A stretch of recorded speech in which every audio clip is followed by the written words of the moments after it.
Hey folks, in this episode of the podcast, I'm speaking with UK-based photographer Todd Anthony.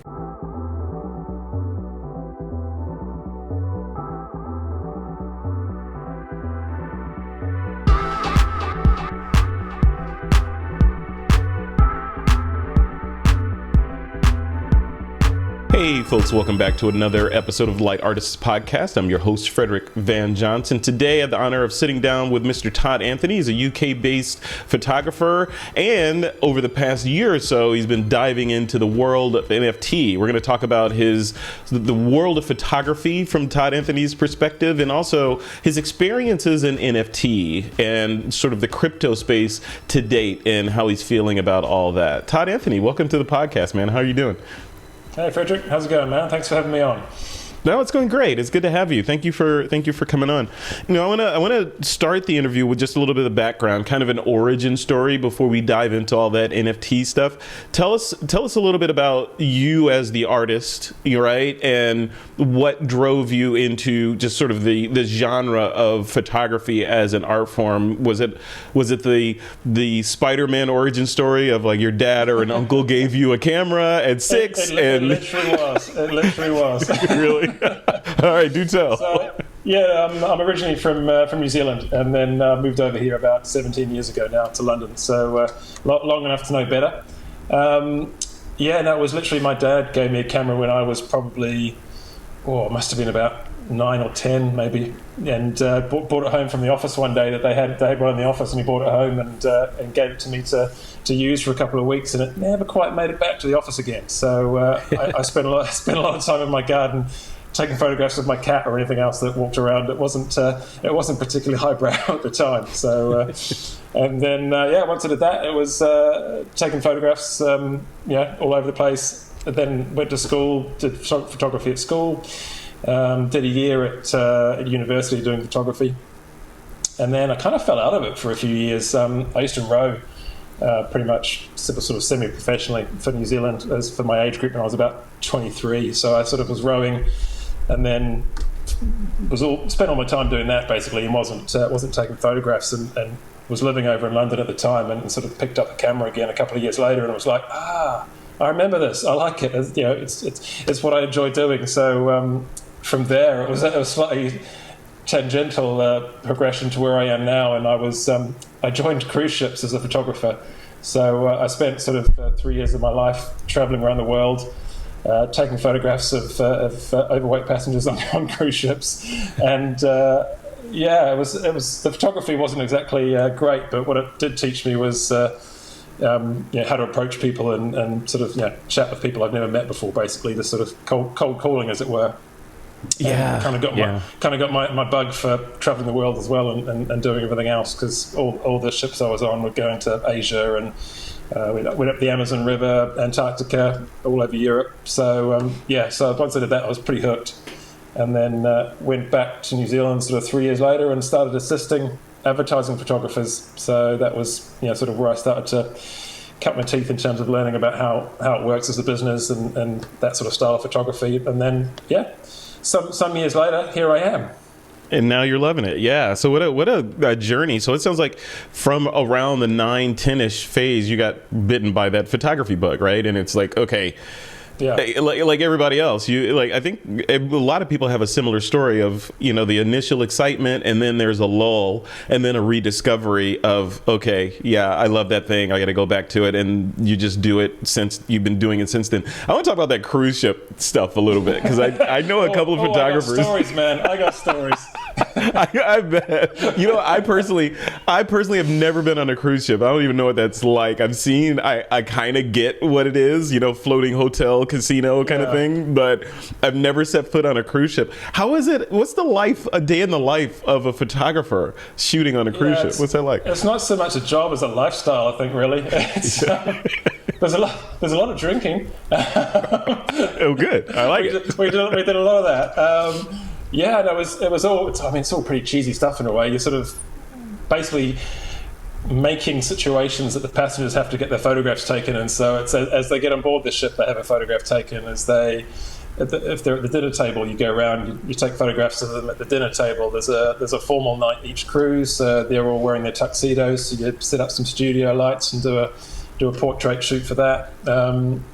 And then you're also processing their films and seeing some terrible photographs coming in from their own rolls of film.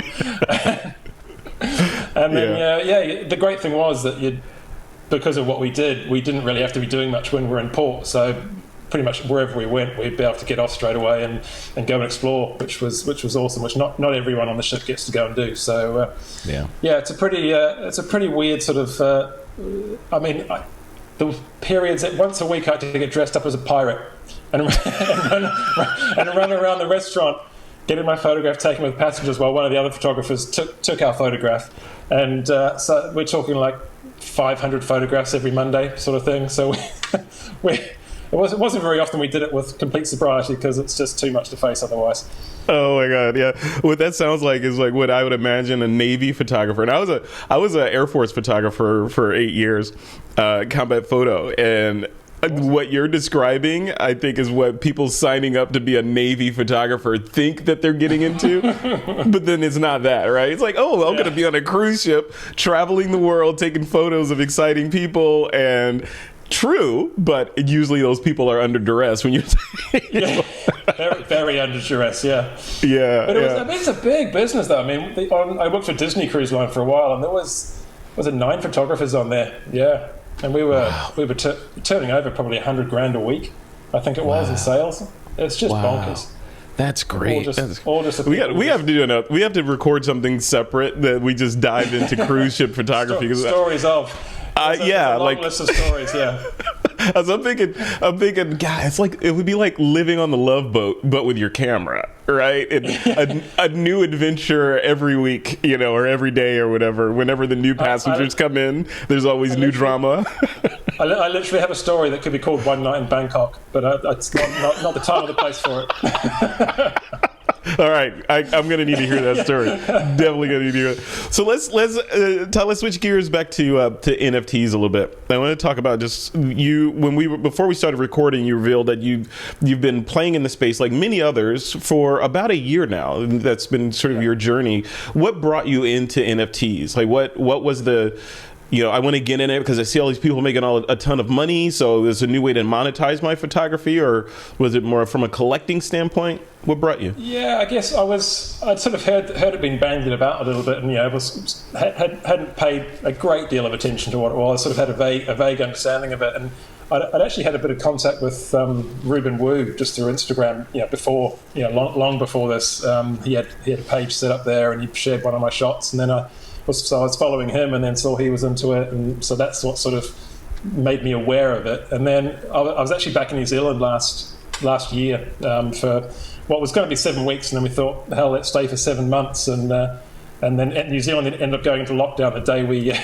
moved into our house. So all of a sudden I had nothing to do, and it was sort of a good time to sort of start diving into it and seeing what it was all about. And I've heard quite a few similar stories actually of people, through that pandemic phase, being like, I've got all this time on my hand now. I can look at something, learn something. So that was sort of when I started looking into it, and it wasn't more just like people are making money, I want to make money. It was for me. It was a case of, okay, here's a new market, a new way of getting work out into the world, a new avenue, and then it also sort of played into with the projects I shoot.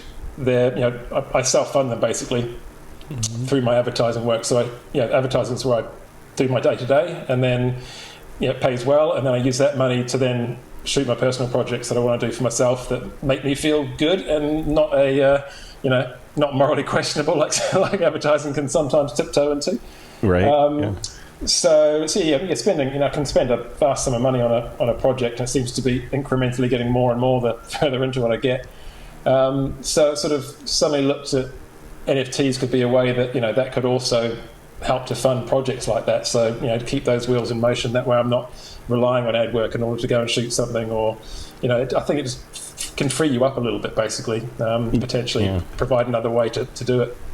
It sounds like you're almost trying to build a a creative perpetual motion machine where where the income feeds the creativity, feeds the income, feeds the creativity, right? It's exactly what it is. The advertising work and the personal projects are totally symbiotic in that obviously the advertising work funds the personal projects, and then hopefully you do a good job with these personal projects and you put them out into the world, and then someone in an advertising agency will see those and go, okay, that's cool, let's get him to shoot X. So, and then around the wheel goes. So that's kind of how it's been working. But it's nice to try and short circuit that to a degree, and NFTs provides a degree of that that ability, I think. Yeah, and how's that been going? Has it been going as expected with the NFT sales and all that, or is it still gathering momentum? Yeah, I mean, I don't know what I expected to start off with, to be honest. I think people maybe go into it feeling a bit like going to go in, put some stuff up on Foundation, and it's going to sell straight away, and that's job done sort of thing, which we all know isn't the case. I mean, I think I tiptoed into it just as we were sort of hitting the bear, so that probably hasn't helped things in that regard. But no, it's been ticking over. Sort of starting to get traction. It's trying to find out how the space works, which takes a lot of time, and that's something that people have said over and over again, isn't it? The patience is one of those things that you need with the market to try and find your way and how you want to approach it, and also how it all works, how you get traction. So it's taking its time, but it's ticking over. I'm happy. I guess one thing for me, I mean, I'm not deriving my entire income from NFTs. A lot of people are that's their process, and that's how they do the day-to-day. For me, the advertising work, I'm sort of got the luxury, I guess, of the advertising work being a backstop for me. That sort of lets me tick over, so I don't feel that sort of same pressure that I have to sell something this week, which I think is a good place to be, because it's allows you to concentrate on the creativity side of things, or concentrate on the ad work. So I've had my weeks where I fall out of Twitter because I've just got too much on and pre-production on ad jobs, which then you get punished in the algorithm, etc. So it's a bit of an up and down sort of ride in that regard, for sure. Yeah. I'm curious, from an advertising world perspective, say the clients or the agencies that bring you on to create the shots for a particular campaign, those folks, are you, what's your feel of their level of understanding about the crypto or NFT space? Do you feel like they're getting it, or is it still kind of like this thing that's sitting on the shelf over there and I want to learn about it, but not on this job, maybe the next one? Like, what's the overall temperature towards NFTs? Yeah, on a job basis, there's been no sort of back and forth on it, but there's definitely been a lot of the creative directors I know in ad agencies are, they're trying to. I know one guy in particular they've been minting stuff off the back of, for certain clients. So clients and agencies are definitely aware of it, and they're definitely trying to begin leveraging it. It's definitely not, by no means mainstream yet, but it's there's awareness there anyway. But for what I do in terms of the engagement of the job, I'm not producing anything for them to turn into an NFT yet. That's still a ways away, I think. You haven't seen anything in any contracts or licensing agreements that specifically call out NFT or usage outside of the norm yet? It's not there yet, huh? Not yet. But then I've got an agent here in the US, and so they deal with a lot of the contract stuff. So I haven't seen anything. But I don't think that. I think they'll probably be coming on a job to job basis potentially. But I haven't seen anything myself yet. Yeah. And we also started out the conversation with you are a creator, not a collector, but you have purchased a couple of NFTs, kind of like me, mainly to understand how the flow goes and all that. How has that process gone for you? Just sort of I found one I like, now I want to purchase it, and I understand how all the different bits that make up a purchase or a transaction in this world work. Was it hard for you to go through it, or from the selection point all the way through to the purchasing point? Yeah, it's one of those things. You've got all the information, and thank God for YouTube, because that helps out a lot. Totally. But then are you getting the right information as well? So I've when I'm going through the process, I think I'm doing the right things, but in the back of my mind, there's always sort of this little nagging terror that I've done something wrong, and something's going to be sent in the wrong direction, or my wallet's going to get drained if I do something. So there's still definitely a little bit of trepidation there in terms of doing that. But so far, it seems to have all worked out so far anyway. Yeah.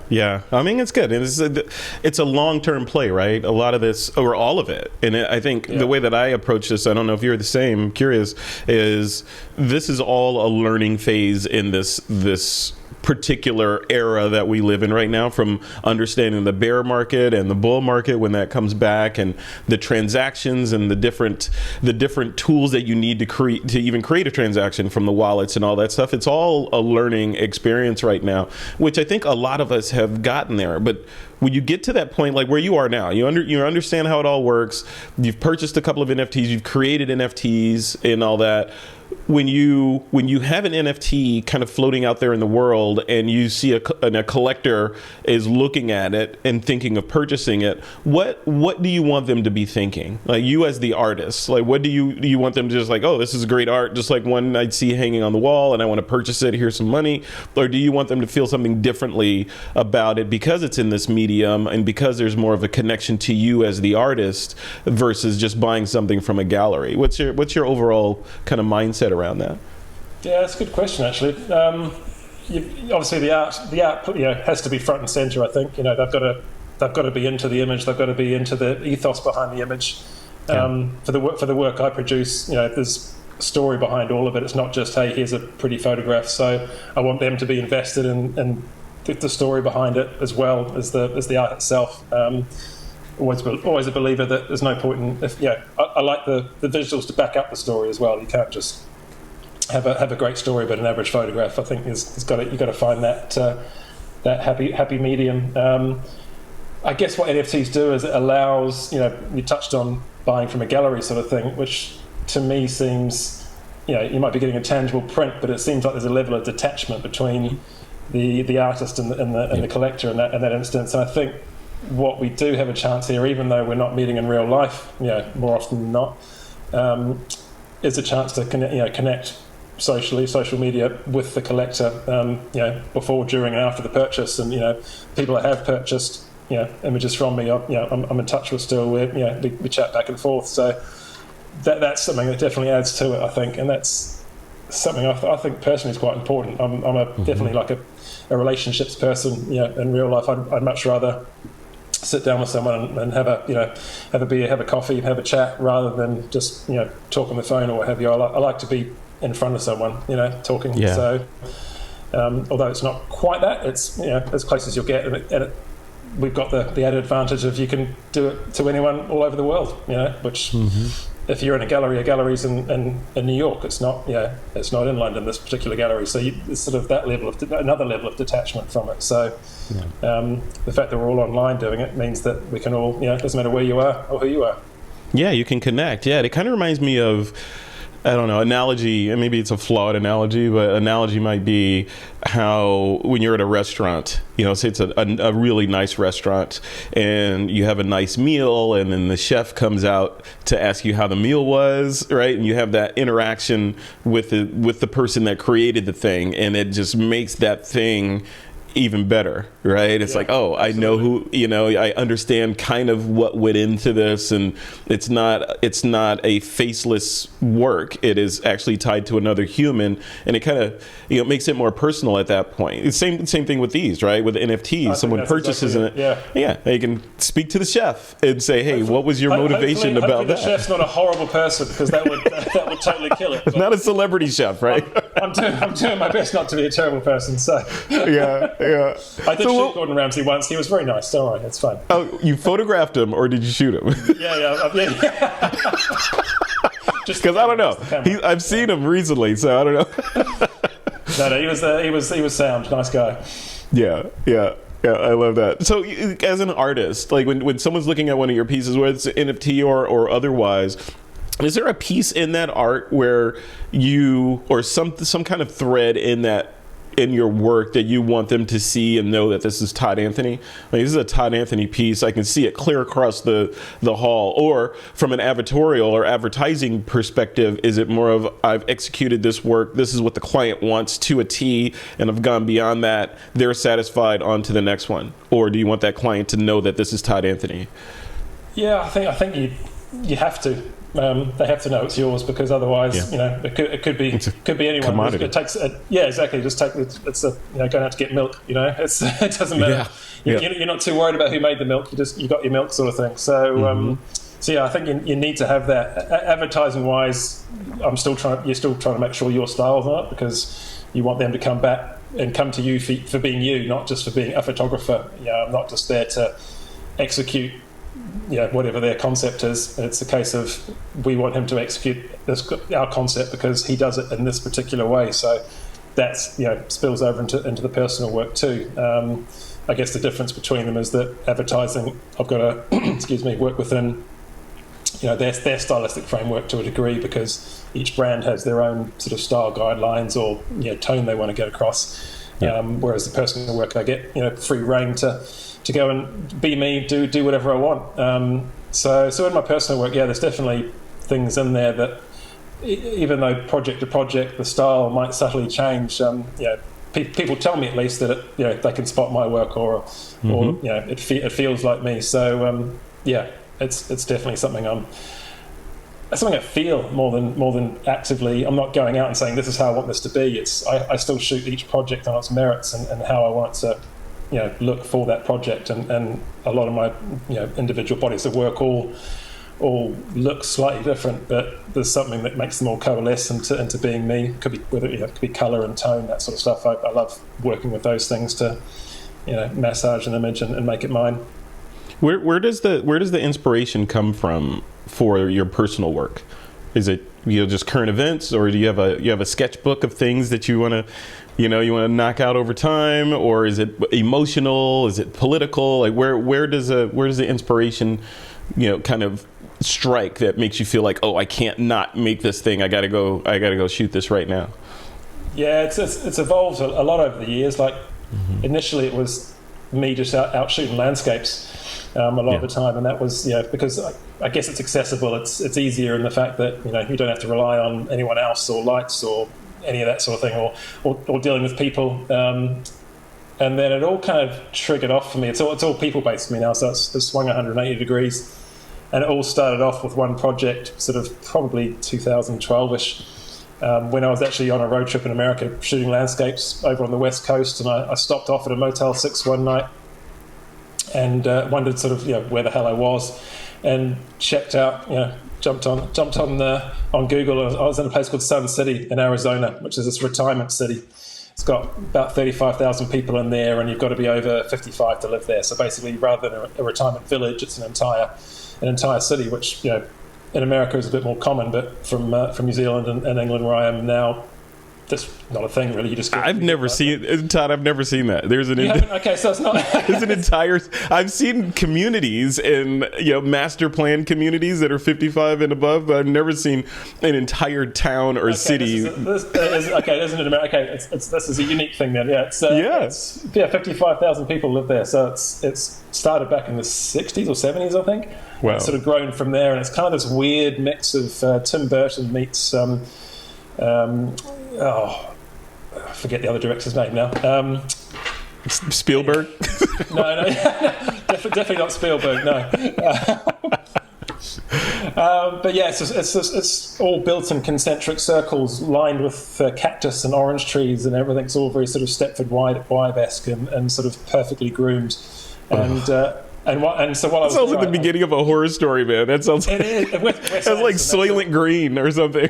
I was thinking of Wes Anderson. It's Tim Burton meets Wes Anderson, basically. Everything's just kind of perfect. It's like people go there to retire, but we never see them again. I have no idea. There's a big factory over there making stuff. We don't know where they get their supplies from. But I found this group there called the Sun City Poms, and they've got a cheerleading group basically.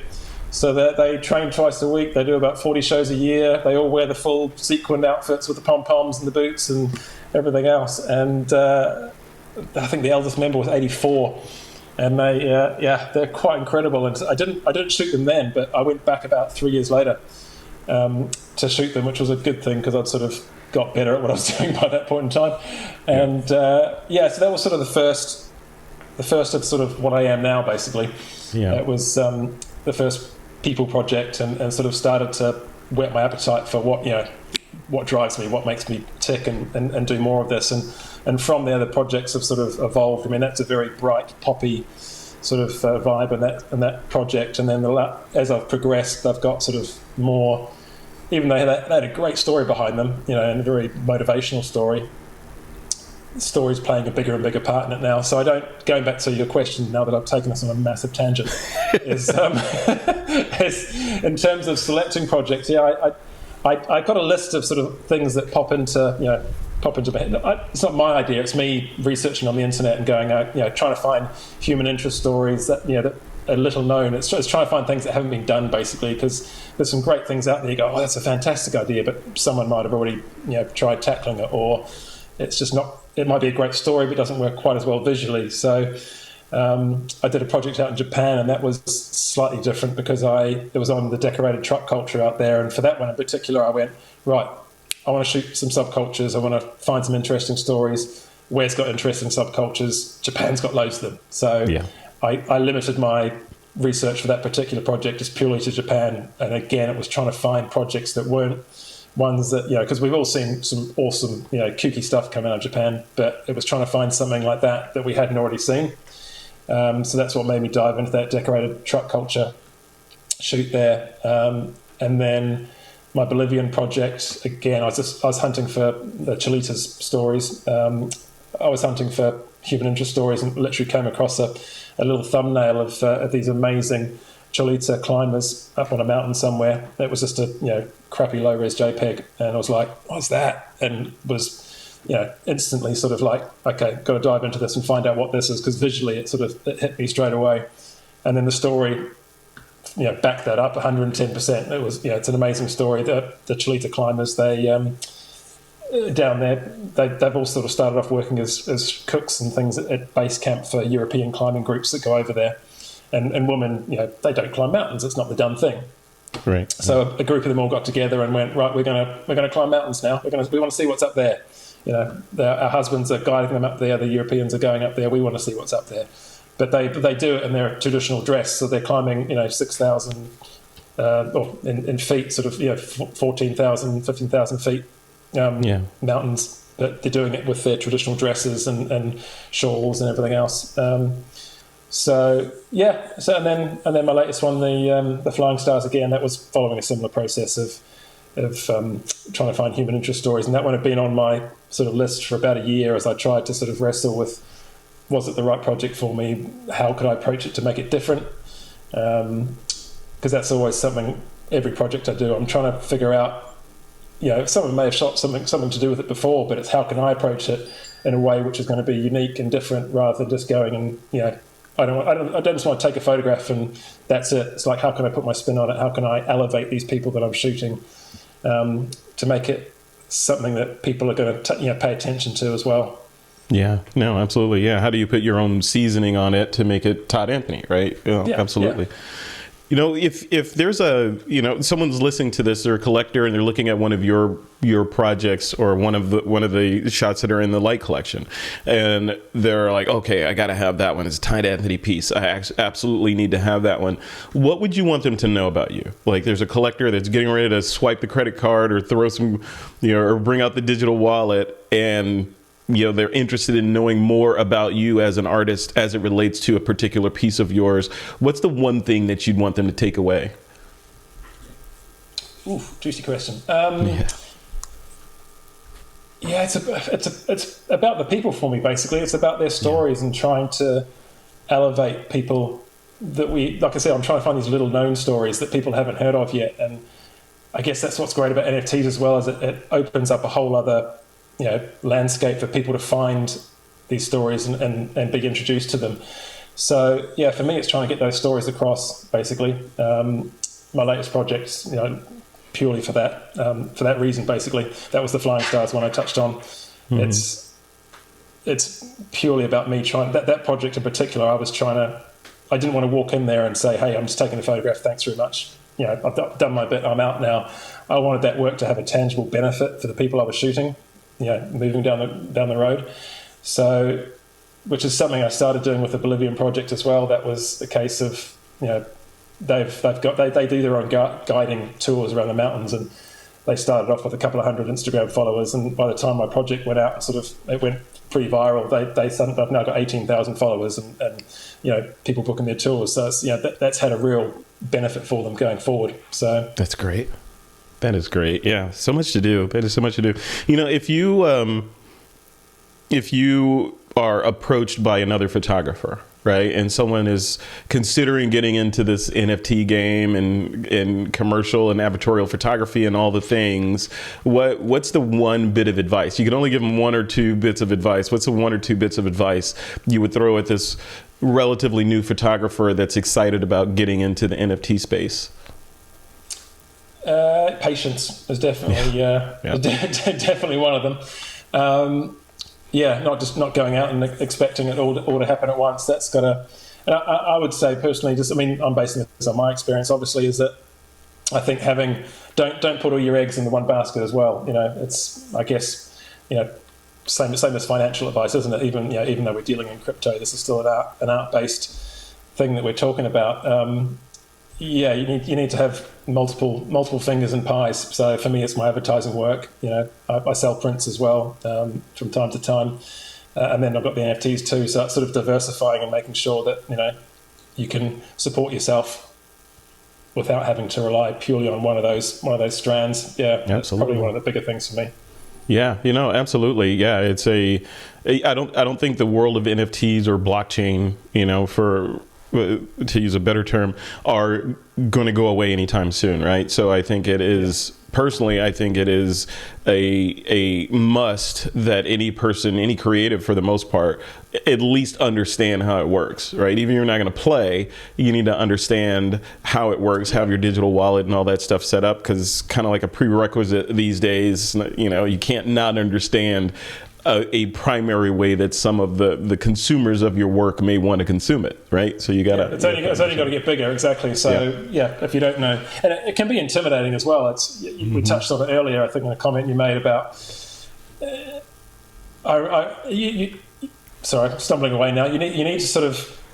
It can be intimidating when you look at it as a monolith, basically, the NFT crypto space. And so I think you need to... just have that patience and have that sort of don't panic and get stressed out about the fact that it seems so obtuse at times. It's so you're trying to figure out all the different ways that things can be done, and all these people that are talking about it and seem extremely knowledgeable, and that can sort of make you go, crap, there's so much to learn. So it's taking those little bite-sized chunks to try and slowly build up your knowledge, and don't feel like you need to build Rome in a day sort of thing. I remember when I first got going back to cruise ships. I remember because you're at sea and you've got these machines that are processing the negatives and printing everything, so they've got to be repaired.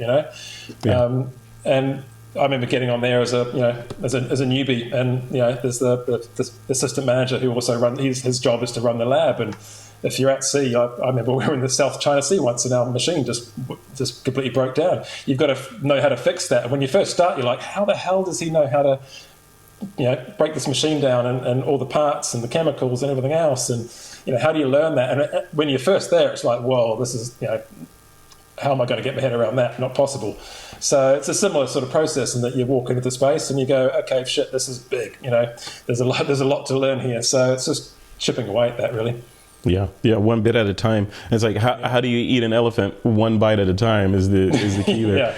Yeah, it's interesting how it all kind of works together, and over time, as the space matures, the tools continue to mature, and things are easier now, I presume, than they were a year ago, right? Things are sort of and it's becoming more mainstream, and people understand, and so. Yeah, but I mentioned my first smart contract the other week, manifold, and that was sort of like a am I doing this right moment? That's the scary part, right? It seems to have worked. I mean, it's almost too simple on manifold. So you're like, have I made a complete mess of this? Because it just seemed way easier than it should have been. But right. What am I doing wrong? This went too quick. Yeah. I mean, the difference is like in photography, when you're learning how to shoot and you want to experiment with a different technique, like a long exposure or some different lighting technique or whatever, if you get it wrong, it's not a big deal. You just shoot again, right? In this space, part of the fear is if I get it wrong, there's a monetary penalty that may be levied against me, right? You only have so many ways to get it wrong, before it's like, I've spent 10 grand on this. It's kind of like approaching advertising jobs are the same. It's like shooting personal work's great because you're out there and you might screw up an exposure or, whatever. An advertising job, when you first start doing some big budget jobs where a client's spending hundreds of thousands to make this campaign come together, and it's all on you, and it's like, do not want to screw that up. Now I'll do that during my personal work, and I won't do that during the job. Yeah, exactly. Hence personal work. Now is not the time to experiment, Todd. Right. But that's a good segue into this last question I want to throw at you, and that's about personal work in general and self-assignments, right? Are your self-assignments, are they designed to help you learn different things that you may not have been exposed to and you won't get the opportunity to try out on a, quote, paying job? Or are they just more, I'm just a palate cleanser for the creative mind, right? I never do this kind of photography, so I want to go do that just to experiment and get away from the stuff that I do from day to day. How do the personal projects come to fruition for you? Yeah, it's a little bit of both of those, really. It's a palate cleanser from the advertising work in that I don't have anyone else's rules that I've got to follow in terms of what I shoot and how I shoot it, and in terms of subjects. So in that regard, it's a completely sort of nice palate cleanser indeed. And then beyond that, it's you do get to experiment and try things out that you might not ordinarily do, because you're trying to always evolve your style. So little things you change each shoot, and we'll try something new, or like I said, if you make a mistake, it's not the end of the world, because it's I remember doing a personal project sort of 15 years ago now, and none of those photographs saw the light of day because I tried something, didn't quite work. Thankfully my hit rate is now greatly improved. And, it better be. I always come back with something, but I do approach the personal shoots in a similar way to how I shoot my advertising jobs, and that's just more down to how my brain works. Advertising jobs, I've got a production company that I work with, so they help me with finding locations, and I've got my stylist and makeup artist and my assistants, and so I've got sort of that framework to help create the best shot I can. So, and you might be in pre-production on some of these campaigns for 3, 4, sometimes. I mean, I've been on shot one job recently, and we've been in pre-production for about 3 months now. So I take a little bit of that into my personal projects. So, for instance, Sierra Leone, where I shot the Flying Stars project, it's a case of, okay, I found the story, that's great. Now I'm going to find a local fixer or producer so they can help me on the ground there. So I normally travel out there with me and my assistant, camera gear, some lighting, and then I've got my local fixer and a driver, and just approach it in a similar way. It's kind of like creating a framework so that I know if I'm spending, X amount of money on this project, I'm going to come away with something. You want to have that sort of a little bit of security, but it's just how my brain works now. I like to have, I've got a limited amount of time, say 2 weeks to go out there. So I need to make sure I hit these sort of, milestones along the way. And then in between those shots is where the good stuff happens almost. You're sort of getting your bankers. And then in between that, it's a case of, now I can play around over here because I've got that banker shot and try this idea and try that idea. So it's all about, opening yourself up to whatever happens to arrive across on your plate that day. There's a great example in Sierra Leone. I didn't have any particular shot in mind for this particular person. He's captain of the local.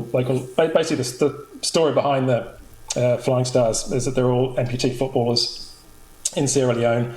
All of them lost legs or arms during the civil war there. So whether it be landmines, bullets, machetes from the rebels, huge stories, massive stories behind these. And I was really conscious of going over there and making sure that I did right by them. Basically, like I said earlier, I didn't want to go in there and just take a whole bunch of photographs and leave again. I want to make sure that the project had a tangible benefit for them going forward. So anyway, we went over there, met this amazing guy called Umar Sandy. He's the captain of the team in Bo out in Sierra Leone, and approached it a bit differently than some other projects, in that I wanted to spend a lot of time with him without the camera first. So met with him in his little local village, spent a day just hanging out, chatting. And I noticed some fields smouldering across the road from his village, from being burnt. And I was, what's the deal with that? And he said, we slashed the local bush down before the wet season, which is coming up shortly, and then we plant. After we burnt it down, we plant into it, and then the wet season comes along, and we've got our food. And I was like, okay, that could make a really awesome shot. Can we burn another field tomorrow night? Nice. So, and he said, yeah, great, we can do that. So, I went back the following day at dusk and got this incredible shot of him standing in front of this field, burning, a little bit lit by flash. And it was just, one of those things that you're just reacting to being there and what you're given in the moment, basically. So leaving yourself open for whatever comes along. And that's one of the shots that's actually sold from the series. So little plug, the collection for them, 70% of the proceeds I'm giving back to them to buy crutches, prosthetics. We've already had 2 or 3 guys now have prosthetics fitted for them since the money we've had from the NFTs go towards them, and probably about 50 or 60 pairs of crutches so far as well, because they live on them, they play football on them, they get pretty beaten up pretty quick. So Wow. So that's the other thing. Going off on a bit of a tangent, that's the other thing that NFTs can do as well, is that can provide a massive benefit for people not in the space. This is become a project which is really, really dear to my heart. The stories behind them, and I've spent 2 trips over there with them, putting a short film together for them as well at the moment that we're editing. So it's become really dear to my heart, these guys, and being able to provide them with that sort of support is absolutely warms my heart every day. I just helped send Umar, who I was just talking about. I just paid his kids' school fees for the year and bought them some school uniforms, because for him there's not a lot of ways he can get income. So NFT provides that sort of platform to give back to people, give back to communities, which that's one of the major reasons that's really drawn me into it.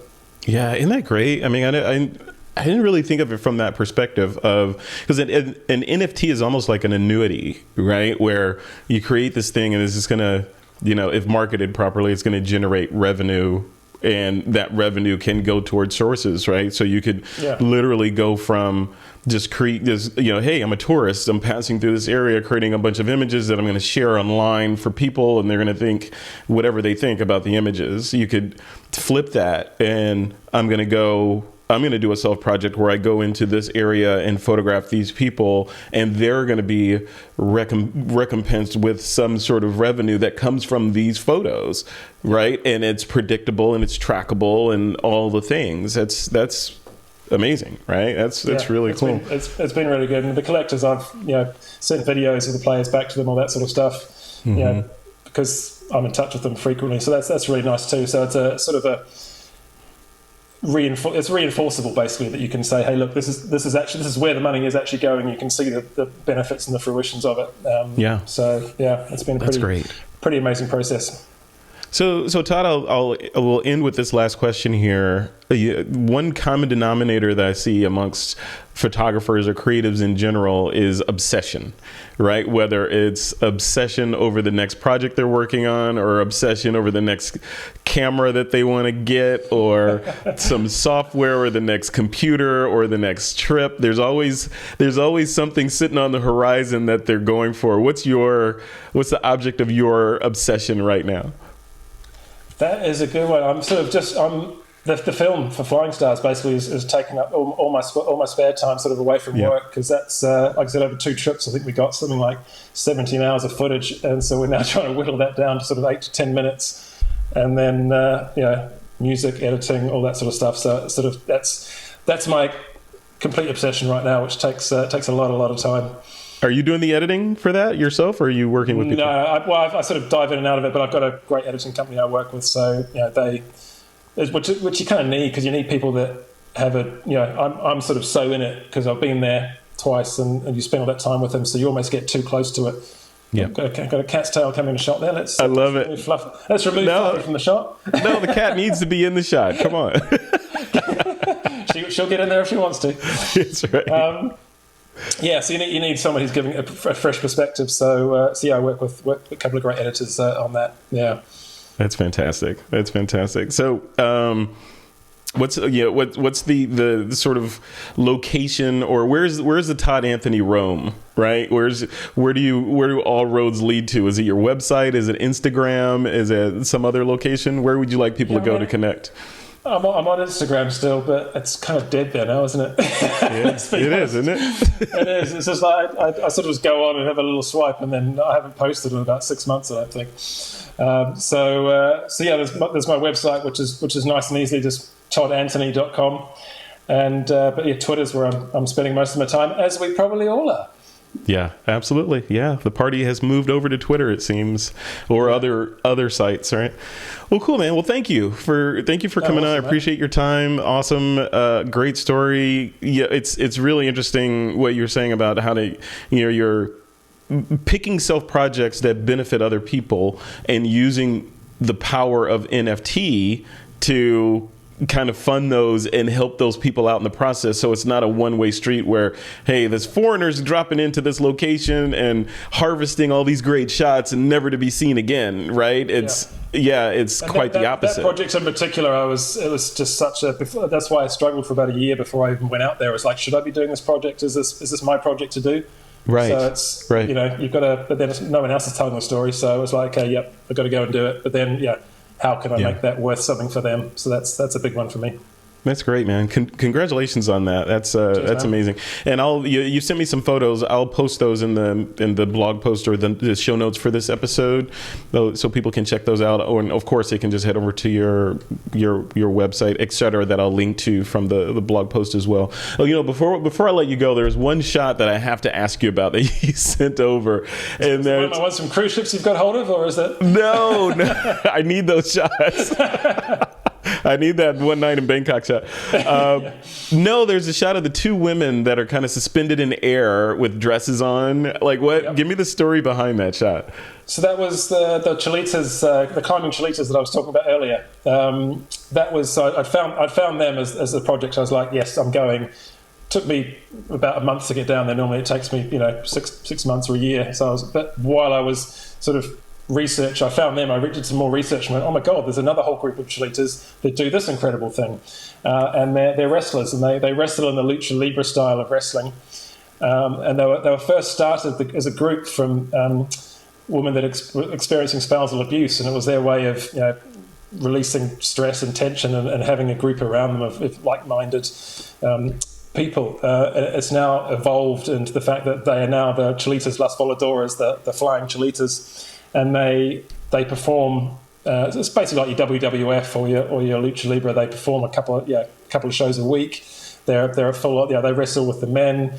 And so I was like, okay, I've got to. While I'm acclimatizing in La Paz, I've got to go and shoot this project before we go up the mountain because it's just too good to be true. And I wanted to take them out of the ring because we're all used to seeing boxers or wrestlers always depicted in the ring. So for me, I wanted to take them out of the ring. To show that, and as a sort of group, the Amara people, the Amara women, when there's a problem in that they see in society, because they've been suffering racial oppression and marginalisation for quite a number of years, they take the streets, they mobilise, they demonstrate. So that was another sort of like, okay, let's get them literally onto the streets of El Alto, which is just where they live above La Paz, to take the shots. And then I wanted to infuse a little bit of South American magical realism into it as well, which is sort of primarily a literary tradition in South America where you're basically infusing what is otherwise an ordinary situation with an element which is unbelievable, basically. Mm-hmm. So it was sort of all those elements coalesced into creating the project, and so what you're seeing there, the two women suspended, is literally them mid wrestles. Everything's shot with them actually wrestling. We just kept going over and over the moves, trying to find the right move to make the right shape, and then also trying to time it right. So basically, sorry you guys have hit the deck again. I need to try that one again, try and get my timing right this time. So So yeah, that's sort of the story behind that. Yeah, that's great. Yeah, looking at the shot, and I'll have that up on the screen while we're talking. You know, the I'm curious, how did you suspend them? Like, were they literally jumping like that, or did you suspend them? That's them literally wrestling. So it's them mid-move. So depending on which shot you've got there's one where there's sort of two of them sort of back to back almost, and that's them clotheslining each other on the way through. There's another two sort of flying in sort of a grapple pose. That's them literally spinning around before they come down and hit. So yeah, it's literally them. There's no wires anywhere. That's beautiful, and I love the post on this, the post processing on this shot. There's this subtle sort of coolness on the left side with the cool dress and the warmness. On the other side. Yeah, really well done. Yeah, that's just the difference in lamps. There's a street lamp on one side. There's like a little, I think it's a tire shop on the cool blue side with a cold sort of vapor lamp. Yeah, so it's. I like so that was actually there. That was it. That lighting was there. You didn't consciously that lighting for that. Is it the woman in the red dress you're talking about? Yeah. There's a red dress and a blue dress. Yeah. Yeah. So that was literally the main lighting you see. Lighting the overall scene was there, and then I added my lights into it to freeze them basically. So I had to match the lights of the environment. So I had to put gels on them to get color matching and all that sort of stuff to freeze them. Otherwise, I'd just be a blurry mess. So I love it. Yeah, so good. What are you shooting with? What camera lens is your go-to? Phase 1 IQ3100. So it's a 100 megapixel medium format back. Yeah. And then whatever the Schneider lenses are at the time, 45, 55. Yeah. Beautiful. Yeah, love beautiful that camera. Yeah, out of my range, but beautiful camera. It is a little bit ridiculous, to say the least, actually. It's, I play with these little guys, like what you see behind me. So. I had 3 children, but I sold one of them to get the camera. So there you go. You can make more of those. It's fine. Yeah. All right, Todd. So, yeah, there you go. All right, Todd, thank you for coming on, man. I appreciate you. It's been a great conversation. We'll have to touch base again in the future because I feel like there's so many more stories to talk about. We didn't talk about nerdy stuff like, we talked a little bit about cameras, but cameras, lenses, post. We got to talk about cruise ship photography and adventures. There's so much. That sounds like a podcast. Like somebody needs to do a podcast that's all about the adventures in cruise ship photography. That'd be perfect. There are some crazy ass stories on those ships. Trust me. You're getting like there was 800 crew on one ship, so you got 800 crew stuck on like a tin can drinking loads of booze for 6 months. It's what could go wrong? It's a party. It's a party right there. Yeah. Cool. Yeah, and a little seasickness in there to boot, right? It's all good. Yeah, every now and then, yeah. We went down to Antarctica once. That was intense, shall we say? Yeah. Feeding the fish. Yeah, I get it. Yeah. All right, man. Well, thanks a lot. Not in the mafia sense, though. That's yeah. All right, we will talk again, my friend. This sounds great because there's, like I said before we start recording, there's so much to talk about. We didn't talk about the Queen at all or the economy over there. Politics, because I'd be on like a single hour rant just on how messed up things are at the moment. Yeah, things are tough all over. I'll tell you that. Yeah. So. We're all doing our best to make it worse. Yeah, it's a race to the end. That's what it is. All right, man. You have a good rest of your evening, and we'll talk soon. Awesome chatting. See you, mate. All right, take care. Bye.